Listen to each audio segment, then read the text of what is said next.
Assalamualaikum warahmatullahi wabarakatuh.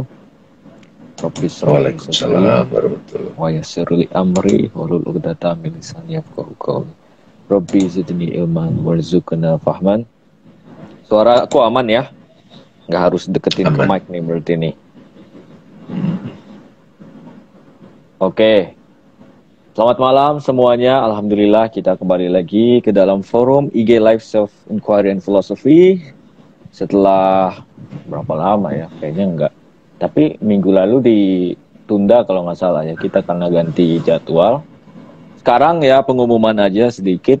Kita ganti jadwal bukan lagi Kamis malam. Tapi jadi ya ini. Malam ini, Senin malam. Jamnya sama, tetap jam 8. Tapi ganti hari aja. Gitu. Dan untuk Senin depan IG Live ini kita undurkan, kita tunda dulu ya, kita liburkan karena sebagai gantinya ada kelas Zoom. Teman-teman, kelas Zoom yang dinanti-nanti Senin depan. Ya, iya Bang Damai kan? Senin depan. Insya Allah. Jam ya. Jam setengah 8. Oh, jam 7 ya. Ya, jam 7. 7.30. Jam 7, ya jam setengah 7 apa jam setengah 8 lah gitu ya, 7.30. Nah, temanya yang akan kita bahas pada kelas Zoom itu Satchit Ananda, yang sempat kita bahas juga di IG Live sebelumnya ya. Nah, jadi di kelas Zoom itu kita akan membahasnya lebih detail lagi lah, gitu. Nah, untuk pada malam hari ini kita akan membahas tentang true happiness. True happiness dari perspektif self-inquiry dan filosofi. Seperti biasa kita akan, kita analisis lah apa itu sebenarnya happiness. Mau dari kita berikan dulu konsepnya, atau kita langsung meneliti kehidupan itu sendiri. Jadi benar-benar pengalaman langsung lah. Nah dari situlah baru kita, mungkin metodenya metode induktif ya. Jadi dari pengalaman dulu baru kita teliti apa sebenarnya yang terjadi, struktur pengalamannya itu apa sih, apa yang terjadi pada pengalaman itu, terutama sekarang pengalaman kebahagiaan. Apa itu kebahagiaan? Itu kan pertanyaan paling simpel ya. Pertanyaan filsafat paling sederhana itu kan menjadi selalu 3 gitu. Selalu 3, pertama kita bertanya apa itu? Lalu kita bertanya adakah itu? Dan yang terakhir mengapa itu?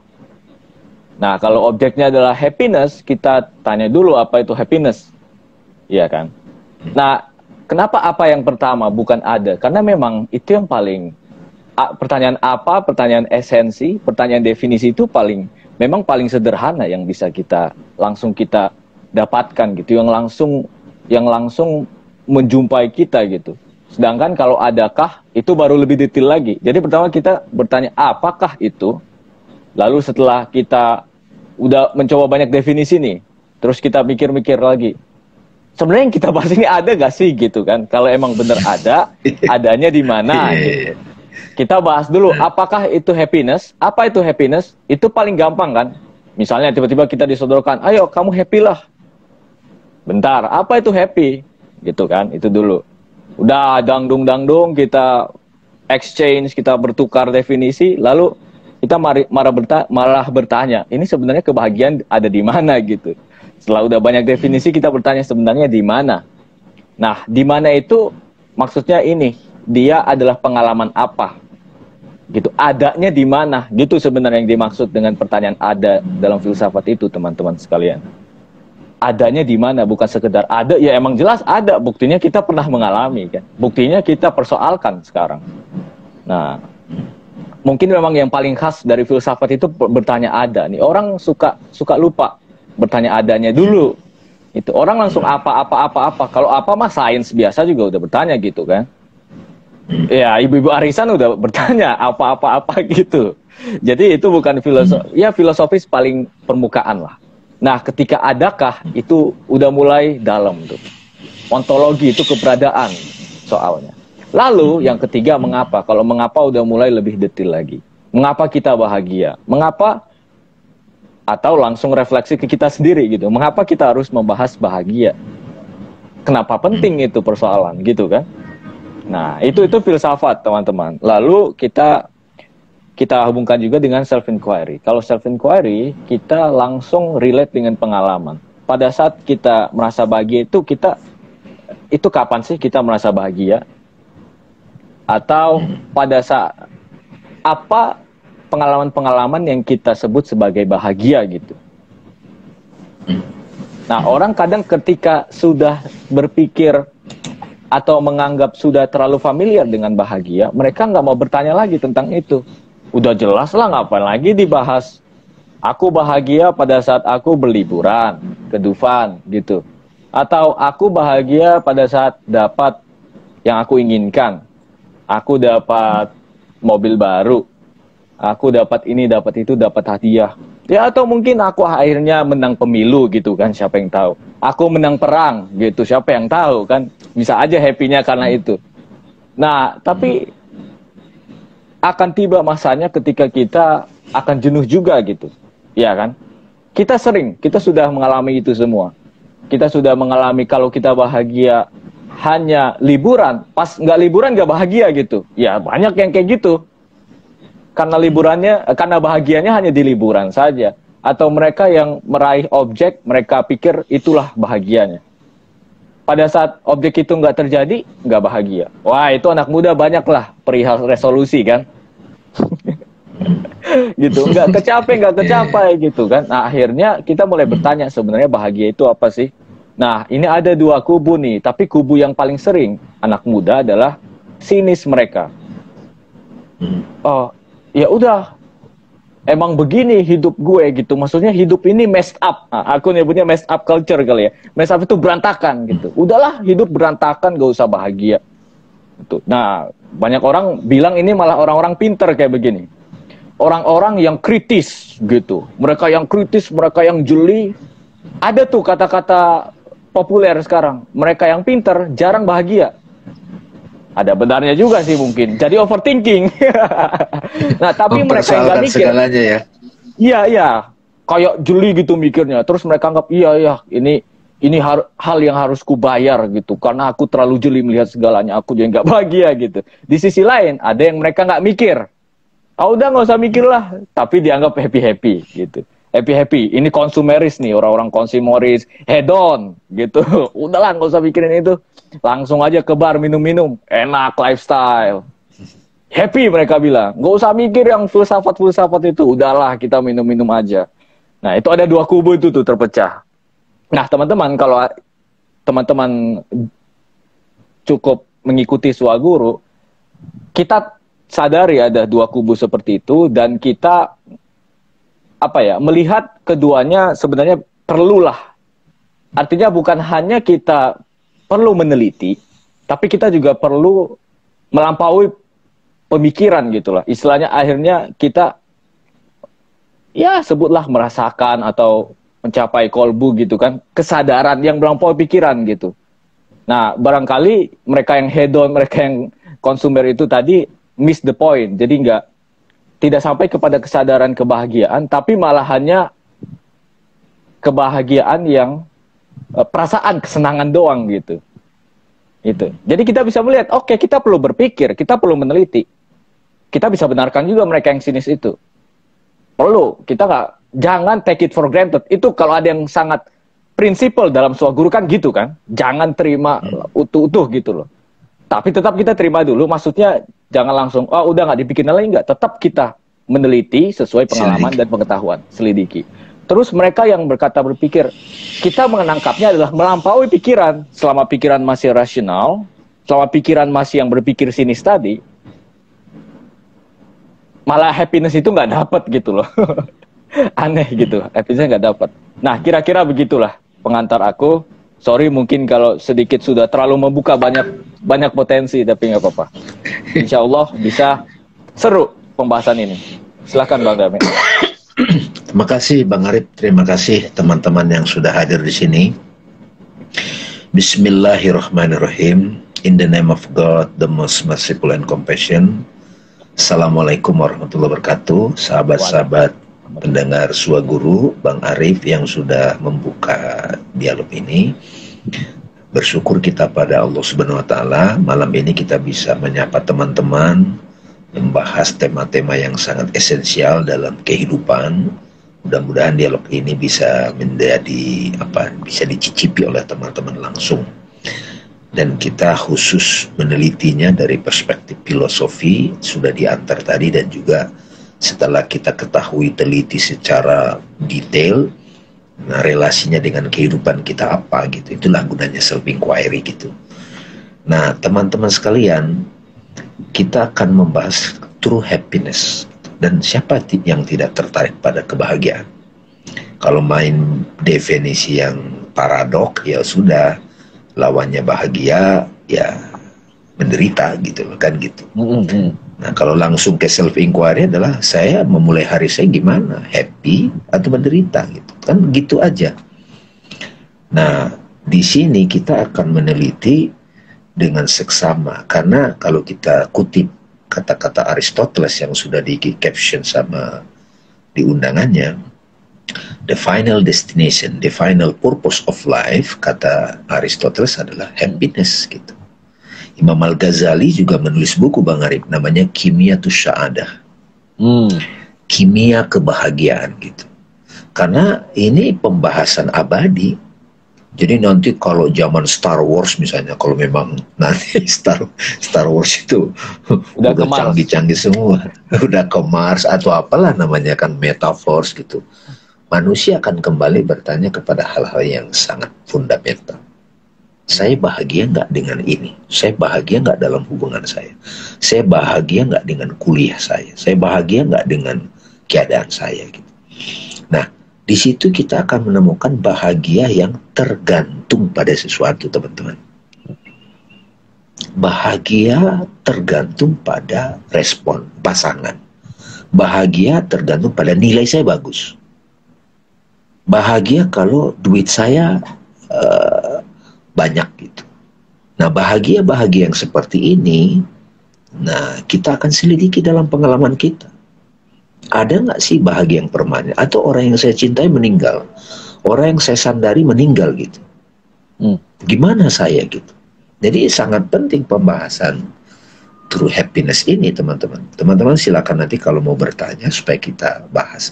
Sebenarnya Bang Arif sendiri udah tergoda juga mau kasih konklusinya gitu. Tapi kan dialog ini supaya berjalan, supaya jadi ada dialektika.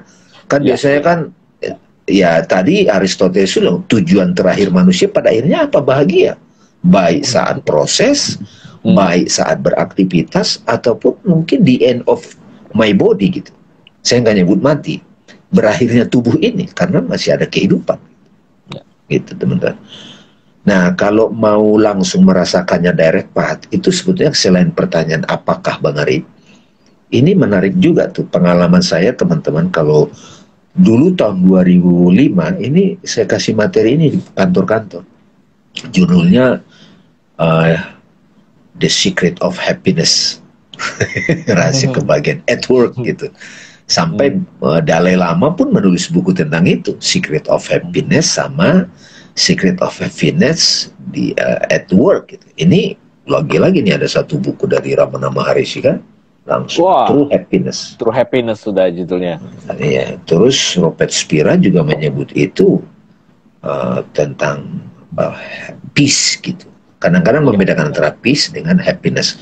Nah, pertanyaan yang paling menantang kalau mau memulai self inquiry langsung dan dapat filosofinya adalah di mana bahagia itu? Itu ya, Bang. Yes.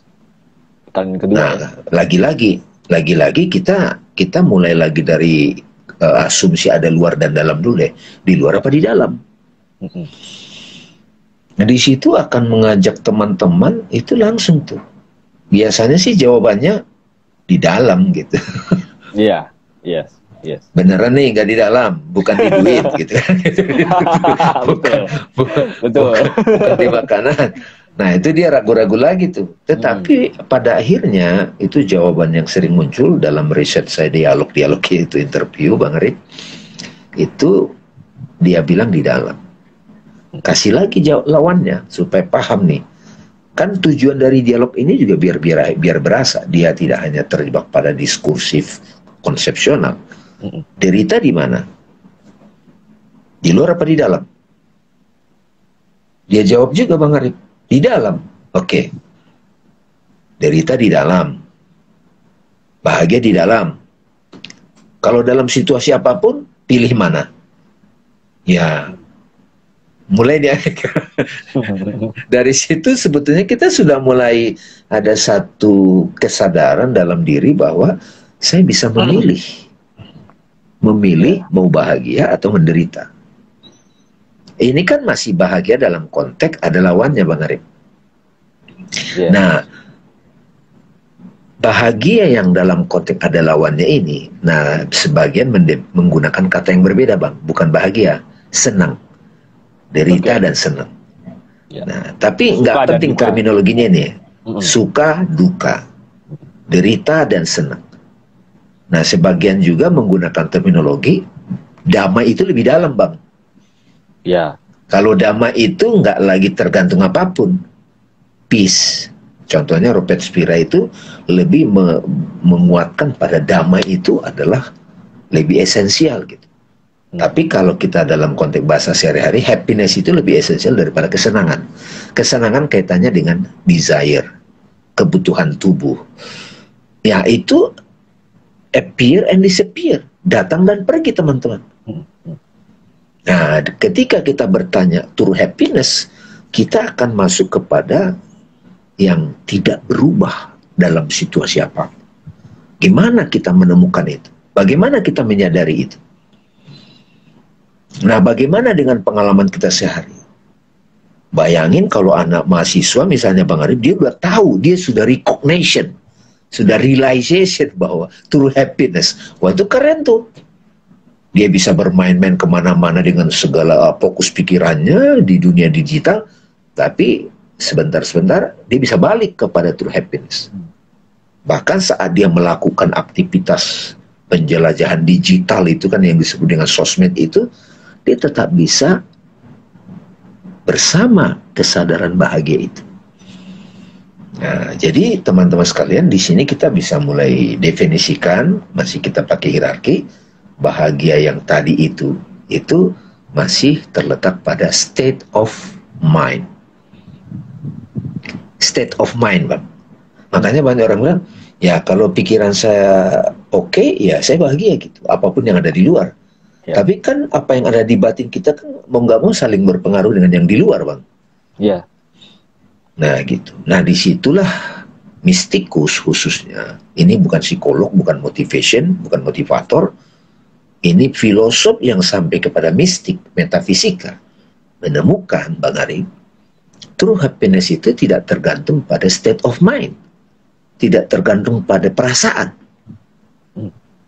Walaupun dia menetes kepada perasaan, menetes kepada makna, itu karena turunan dari percikan dari keberadaan yang senantiasa bahagia dalam situasi apa.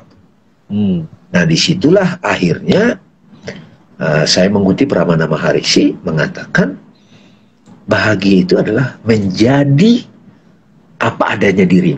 Our essential nature, our essential being is happiness itself atau peace itself.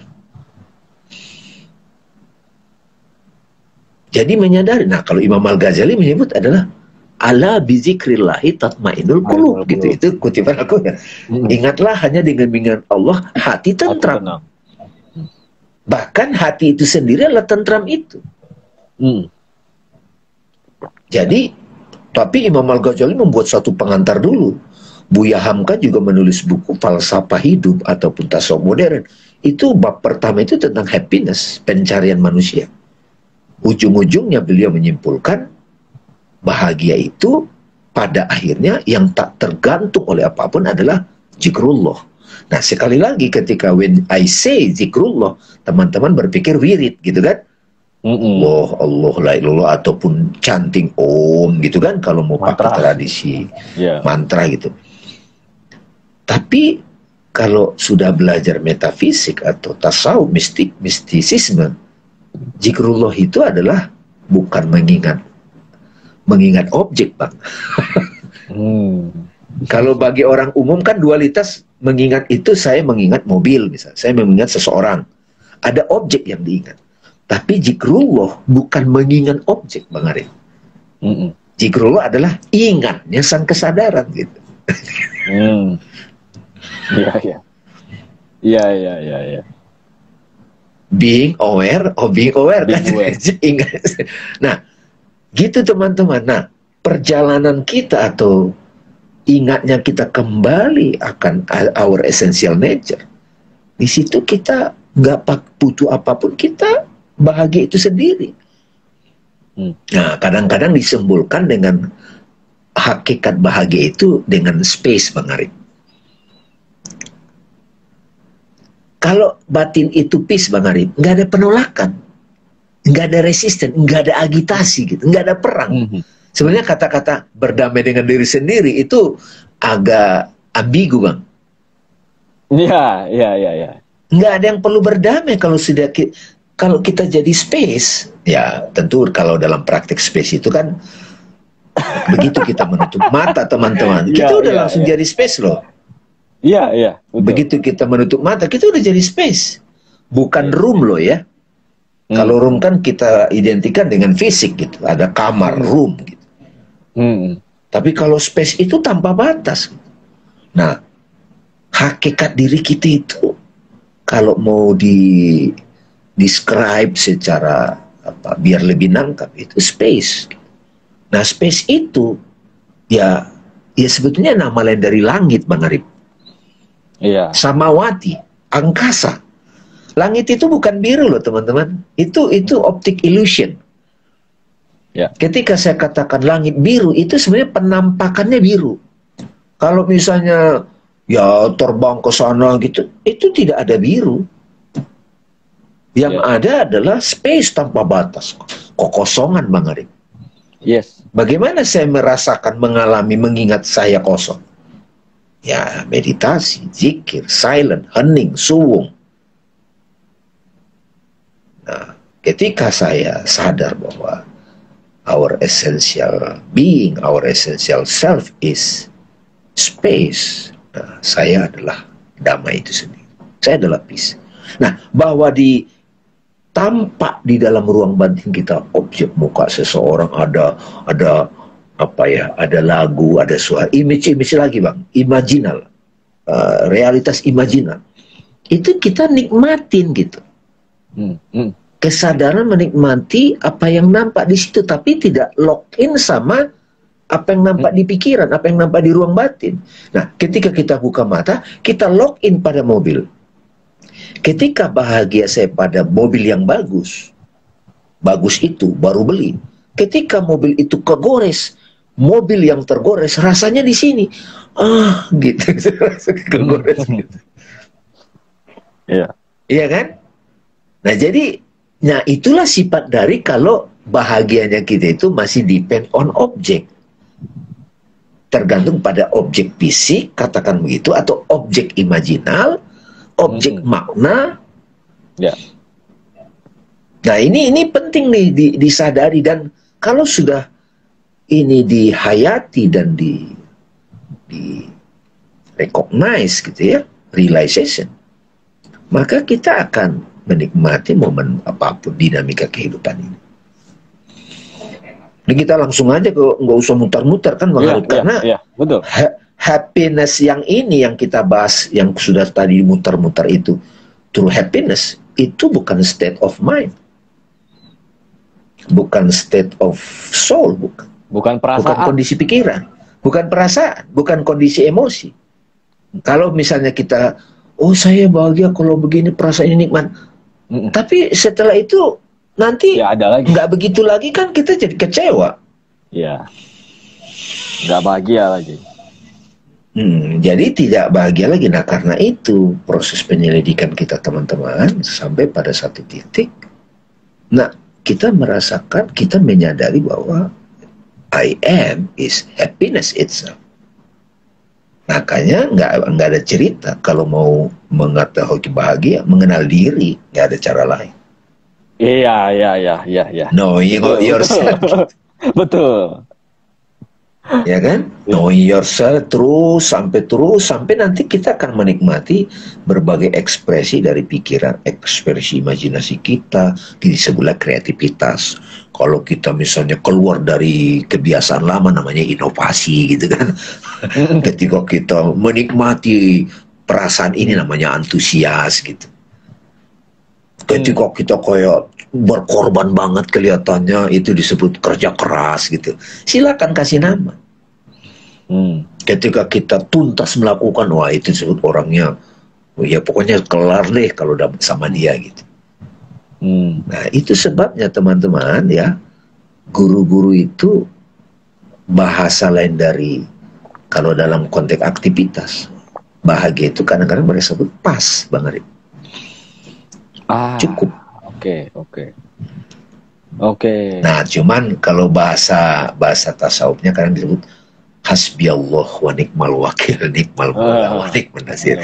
Cukuplah Allah bagiku. Nah itu kan udah mulai perjalanan panjang. Nah kalau kita pretelin semua itu, kita tidak menolak Bang Arif bahwa bahagia itu saya bahagia kalau sukses, berhasil, nggak apa-apa. Karena memang begitu sifat dari dunia ini, sifat dari the world. Kita appropriate. Gak apa-apa ya, Bang Arif, langsung ke sasarannya gitu. Ya. Gak apa-apa biar. Nah, ya. Biar, karena terus gimana cara kita supaya bahagia? Udah terdapat di situ. Proses self inquiry itu mengajak kita untuk menyelidiki. Kalau perasaan ini siapa nih yang sebetulnya merespon? Siapa nih sebetulnya? Ini siapa yang sedih? Apa ini yang sedih? Apa ini yang marah? Apa ini yang takut? Apa ini yang gelisah? Apa ini yang minder? Apa ini yang insecure? Apa ini yang cemburu? Apa ini yang takut? Siapa ini? Mau menggunakan kata apa atau siapa? Itu dahsyatnya self inquiry. Siapa ini yang takut miskin? Apa dalam diriku yang takut miskin? Apa dalam diriku yang takut kehilangan jabatan? Apa dalam diriku yang takut jomblo? Takut gak punya pacar? Iya. Yeah. Apa dalam diriku yang takut kehilangan?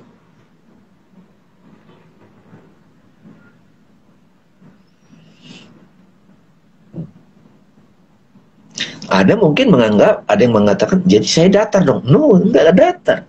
Kan kita bisa bermain dalam objek itu.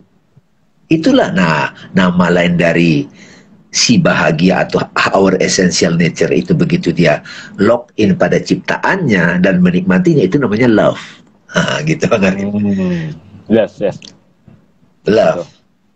Makanya ketika kita melakukan sesuatu dengan cinta, ya kita adalah happiness itu sendiri. Yes. Misalnya orang suka mobil, kan ada love.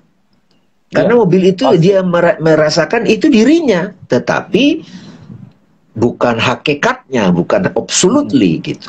Nggak apa-apa, dia urus mobilnya, dia bahagia, bersihin mobilnya, ngelap gitu loh, merawat, ini nggak apa-apa. Kalau nggak ada kepedulian nggak bakal mungkin itu ya. Iya, itu ekspresi dari happiness itu, our essential nature. Ketika dia lock in ataupun menjadi ciptaan, menampil sebagai projection, itu namanya love. Tapi ketika dia di dalam sebagai dirinya bahagia, namanya peace. Nah, kalau dia nampak di luar tapi nggak terlalu aktif, Bang Arif, itu namanya beauty. Keindahan kan membuat ya ekspresi bahagia kan. Biar turun nih Bang Arif. Jadi enjoyment. Nah, bagaimana dengan orang yang kerja saya nggak suka? Nah, ini selidiki nih, siapa yang merasa nggak suka nih? Nah, itu balik lagi ke situ. Siapa nih yang terbebani? Siapa yang ya berkorban gitu-gitu kan? Nabi Ibrahim ketika sampai pada satu pembelajaran berkorban yang disebut hari kurban, itu dapat satu kelegaan, makanya beliau sampai makom tauhid. Sampai jadi satu simbol tuh di dekat Ka'bah itu. Siddhartha Gautama mendapatkan space itu, merealisasikan space namanya nirwana. Sekarang jadi real estate tuh Bang. Ada real estate tuh, namanya nirwana. Gitu. Ada di Bogor.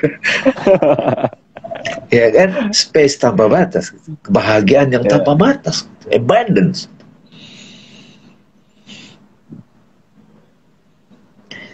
Itu kira-kira Bang. Tadi ada pertanyaan Bang Arif mau nambahin nggak? Teman-teman ada yang mau bertanya? Tadi ya, ada yang mau bertanya silakan. Yang mau bertanya silakan aja langsung. Ini sebetulnya dialog yang sangat seru ini sebetulnya nih. Seru banget. Mbak Meta, no one is responsible to, coba, no one is responsible to your happiness. Bagaimana menurut pandangan ini? Oke, jadi tidak ada yang bertanggung jawab atas happinessmu. Ya ini sebenarnya tadi berhubungan sih ya dengan tadi selama happiness masih pada objek itu bertanggung jawab atas happinessmu gitu. Jadi masih ada kebergantungan. Objek itu ada yang fisik teman-teman, ada yang dia di imajinasi dan maknawi loh teman-teman. Nostalgia masa lalu gitu kan, nostalgia SMA kita gitu. Itu kan kayak pembahasan di Insecure kemarin, reuni itu. Kalau kita gagal gagal fokus terhadap esensinya, itu menjadi satu insecure juga tuh. Iya. Ketika kita reuni tiba-tiba seseorang yang kita pingin datang nggak datang kan jadi ngelus dada.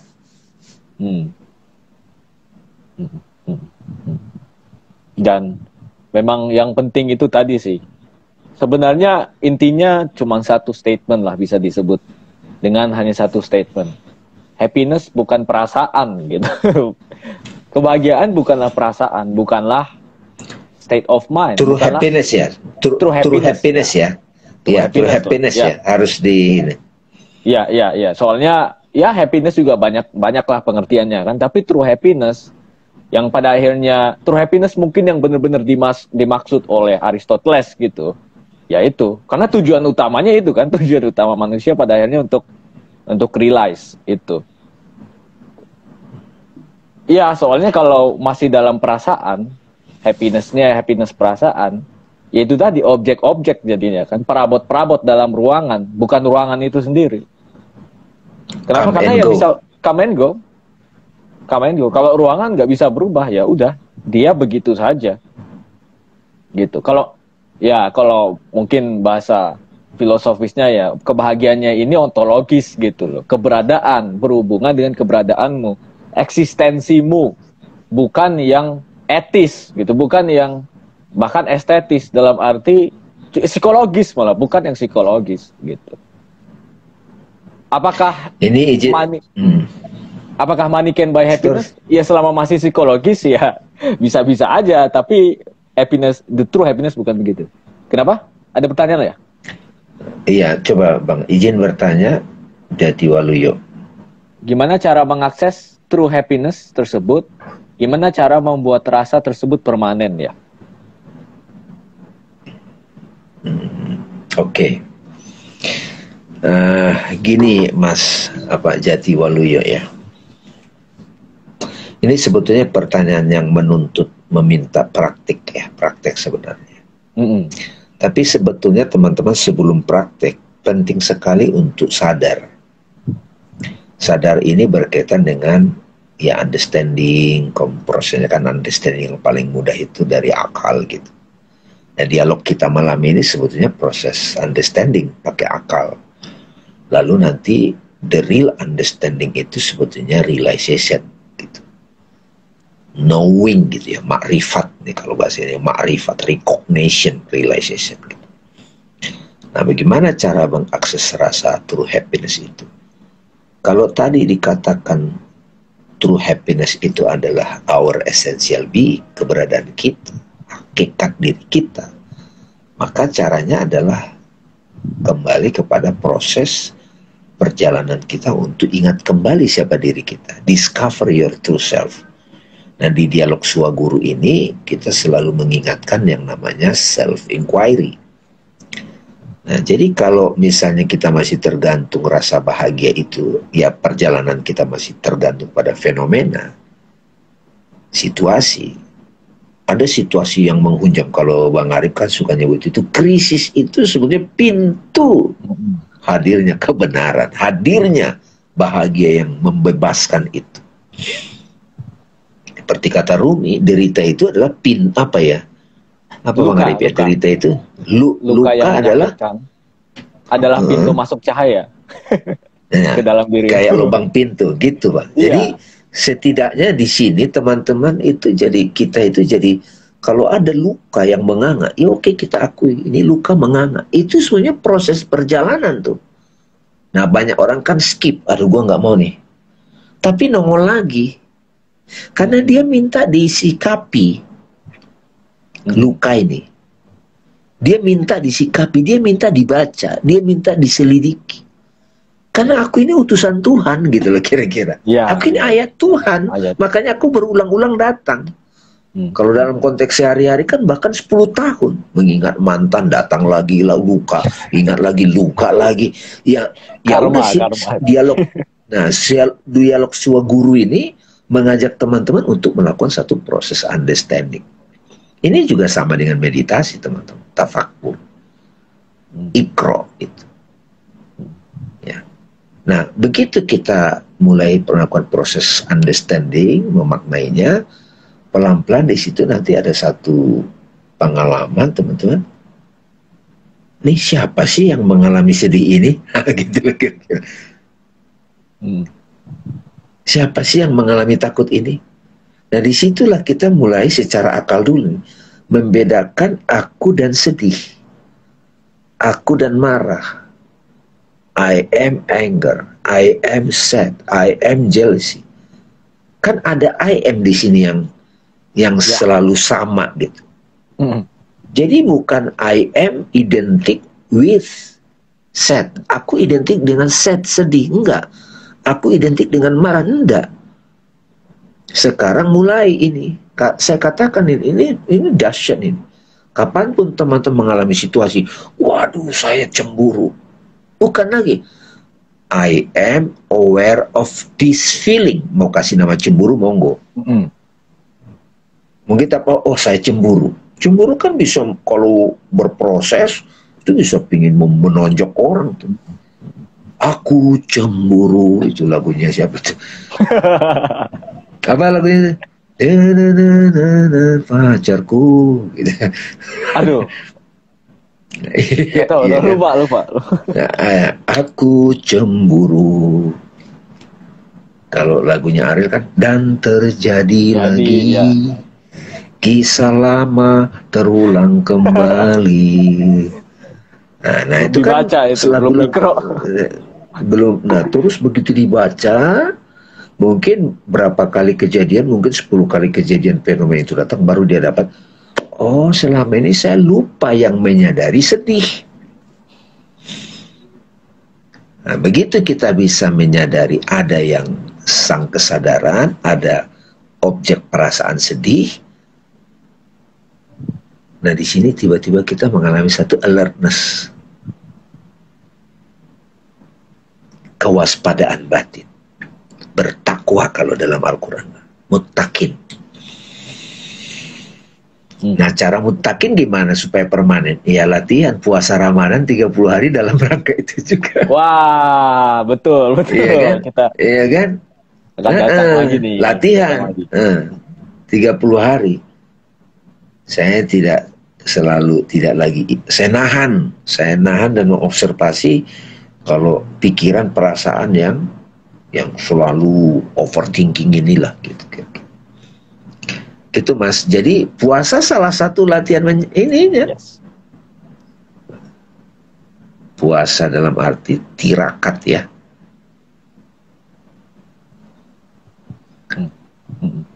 Oke, siapa lagi nih? Nah, Bang Ari mau nambahin nggak kalau versi anak muda? Wah, ya itu sih tadi. Sisi praktikalnya deh. Iya.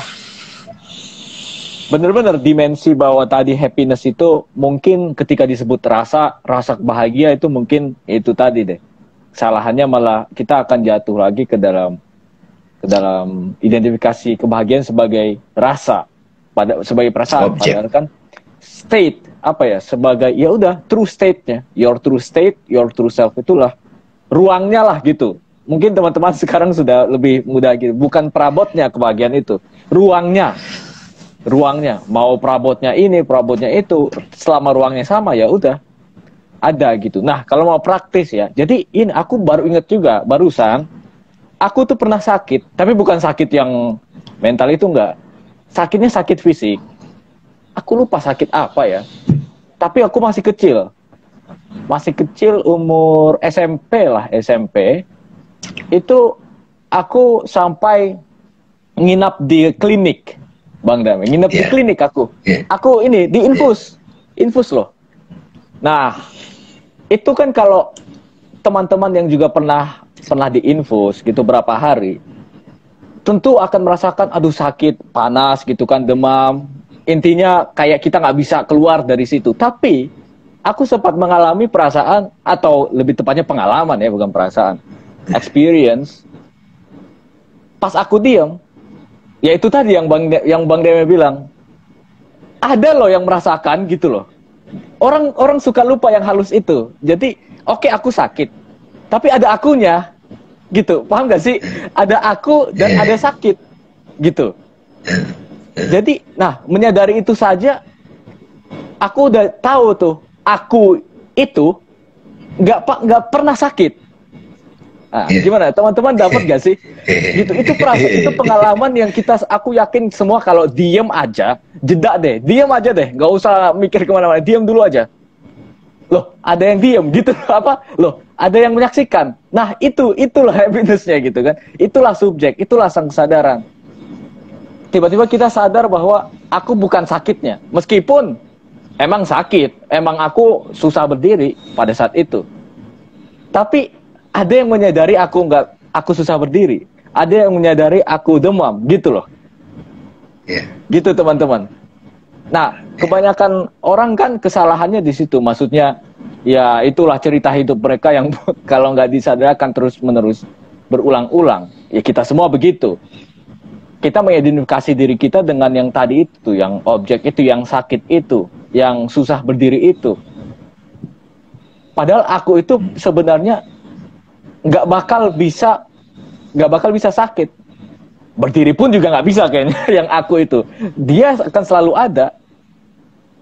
Selalu di background gitu. Selalu ya ruangan itu. Gitu. Itu aku apa ya, aku sebenarnya bukan hanya pada saat itu sih. Setiap kali kita sakit, kita pasti merasakan itu kok. Aku bisa terpisah gitu istilahnya. Kira-kira gitulah. Bahkan sekarang. Betul. Bahkan sekarang. Bukan hanya sakit fisik. Overthinking, anxiety, insecurity. Bisa itu. Itu bisa. Jadi benar, kalau kita sakit, mau itu fisik, mau itu yang sebutlah mental atau apapun itu psikologis, selalu sadari itu. Oh, I realize this, I realize that. Oh, aku sadar perasaan ini. Aku sadar perasaan itu, aku sadar emosi ini, aku sadar emosi itu gitu. Karena selalu ada yang menyadari itu. Enggak tiba-tiba langsung nyatu, enggak. Gitu. Dan ini menyelamatkan banget. Pada saat kita sadar itu adalah happiness. Happiness itulah true self kita. Nah, benar kata Bang Dame itu, aku tadi ngakak banget.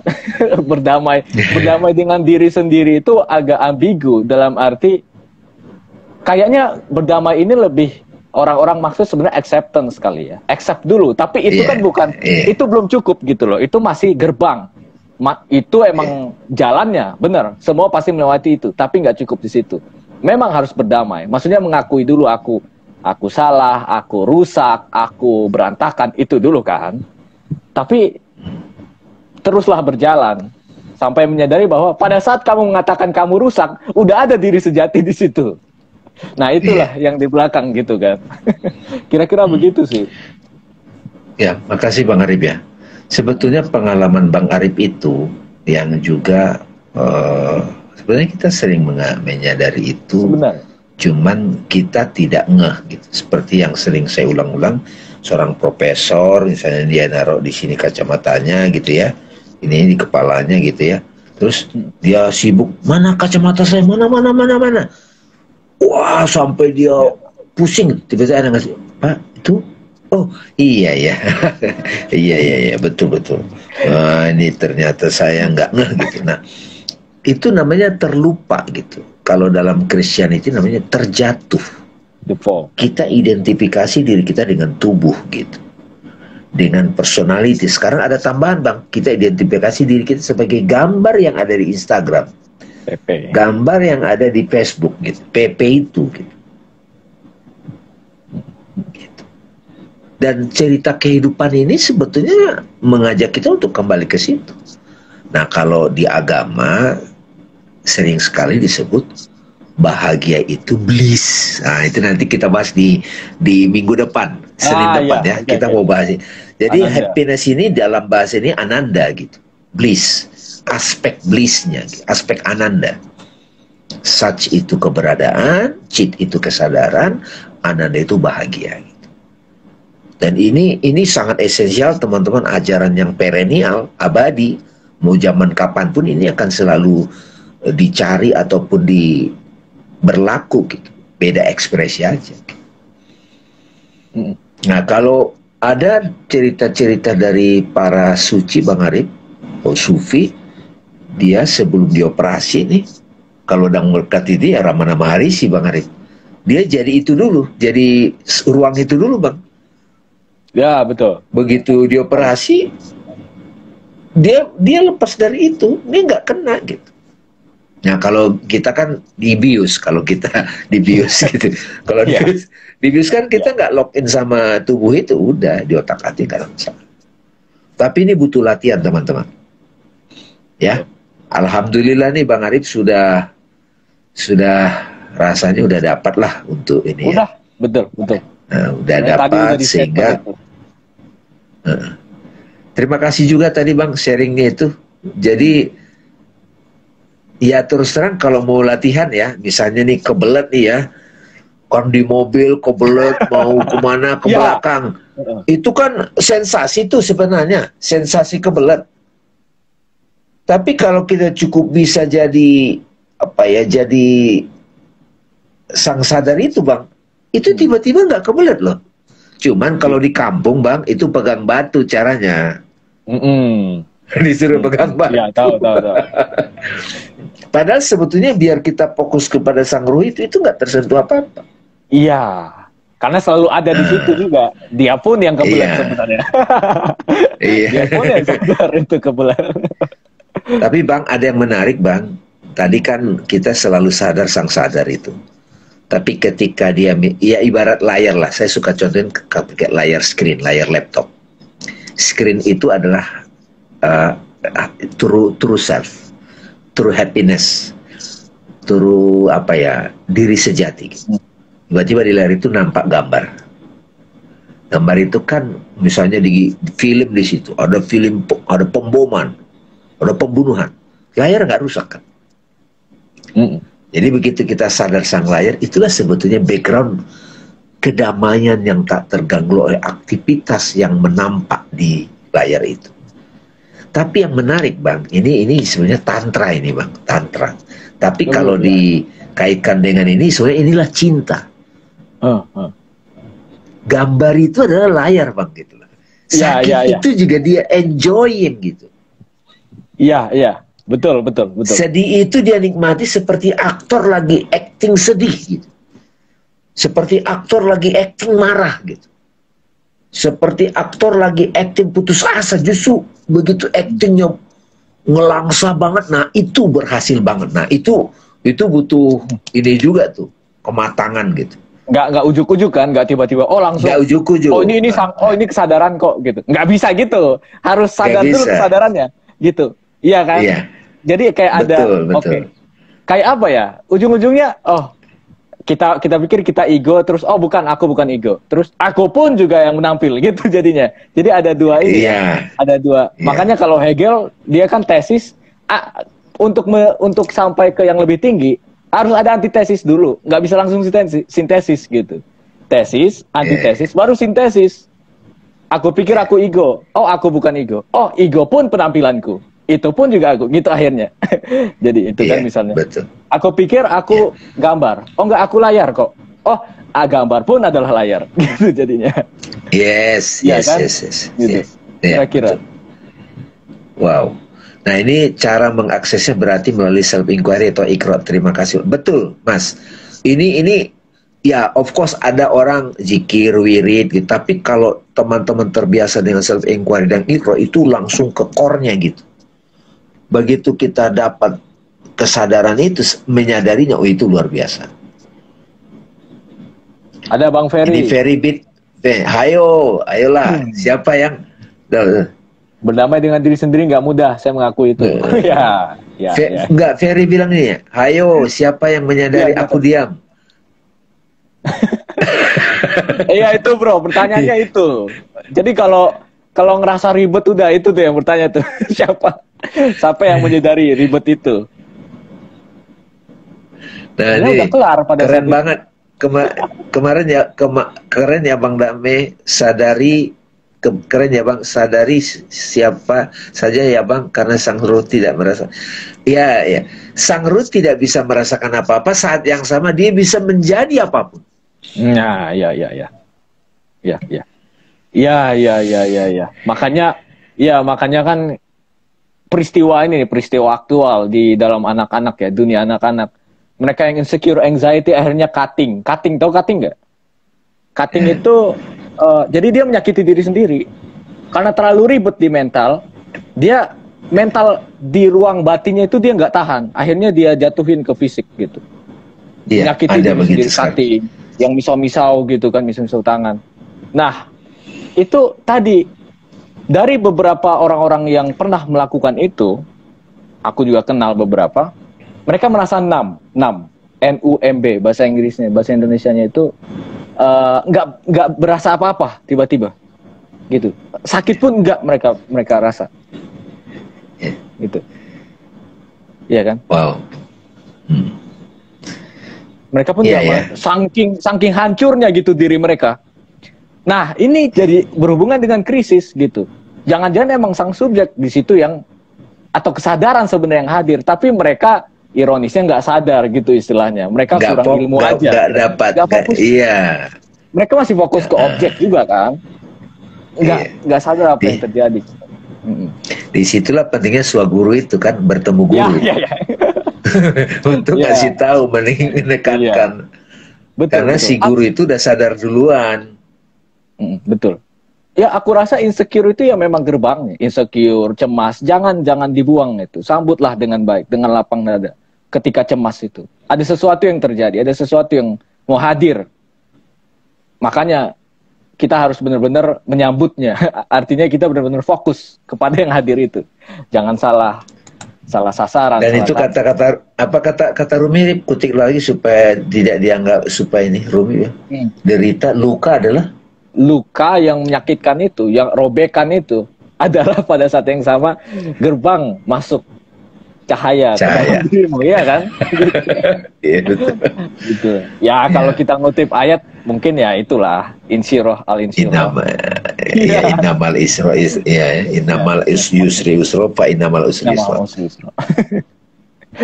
Gitu. Ini satu lagi Bang terakhir, Ren Akbar.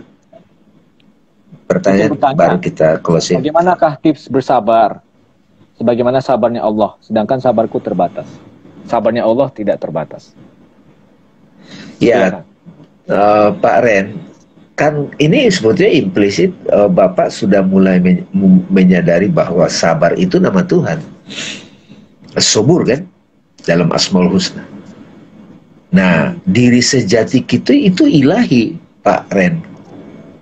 Proses self-inquiry yang tadi kan, gimana tips bersabar? Kalau tips bersabar yang versi yang biasa kita dengar kan, udah sabar aja, terima aja. Itu kan nggak kelar-kelar Mas, Pak. Tapi sabar yang kita, itu pernah itu kita bahas, sabar itu ada berderajat-derajat, ada penolakan, ada berkorban, ada ada bertahan gitu kan. Sampai pada satu titik sabar itu akhirnya kita kuat, kita jadi tangguh ya, sampai kemudian kita ridho gitu, menerima. Jadi dalam ridho itulah kita jadi space. Jadi kalau kita jadi space, apapun yang masuk ke situ nggak mengganggu lagi, karena kita lebih luas dari objek-objek itu gitu. Nah, selama kita masih identifikasi diri kita sebagai person, sebagai tubuh, sebagai identitas sosial, ya sabarnya come and go, Pak. Sabar, come and go. Gitu, Pak. Jadi self inquiry itu memang dahsyat sih untuk ke situ. Jadi berhubungan lah dengan true happiness ini kan. Kalau udah true happiness pasti sabar. Iya. Iya. Terima kasih ya teman-teman sudah ikut mendengarkan ini. Mudah-mudahan teman-teman bisa mengambil sari-sari sesuai dengan kapasitas masing-masing. Kami, saya dan Bang Arif itu hanya berdialog di sini. Mudah-mudahan dapat percikan-percikan. Tadi itu yang di-sharing Bang Arif waktu sakit itu. Thank you, Bang. Oke. Thank you. Ya, intinya happiness adalah diri sejati lah. Diri sejati yang bukan tidak dipengaruhi oleh objek-objek. Dia bukan perasaan, bukan emosi, bukan objek fisik, objek mental, objek makna, atau ya apapun, bukan objek, dia itu ya kondisi subjeknya. Dan kalau dari bahasa Inggrisnya aja, subjek itu artinya teman-teman kan, to subject, tunduk gitu istilahnya. Subjek itu tunduk, ya kan? Subjek itu tunduk, menerima gitu. Dalam arti penerimaan yang inilah, bukan penerimaan yang ya pasrah-pasrah aja, bukan. Ya yang ya udah pasrah gitu, bukan yang total. Ya bukan yang fatal gitu ya. Subjek itu ya padahal melayani. Gitu sih. Oke, Bang. Ya, terima kasih Bapak Ibu. Yes, thank you. Sampai ketemu, insya Allah nanti dikabarin Senin depan supaya bisa kita detailkan. Ya. Yes. Makasih. Assalamualaikum warahmatullahi wabarakatuh. Terima kasih juga semua yang datang, yang hadir. Kita bertemu lagi di Senin depan di kelas Zoom ya. Jadi jangan lupa. Insya Allah. Oke.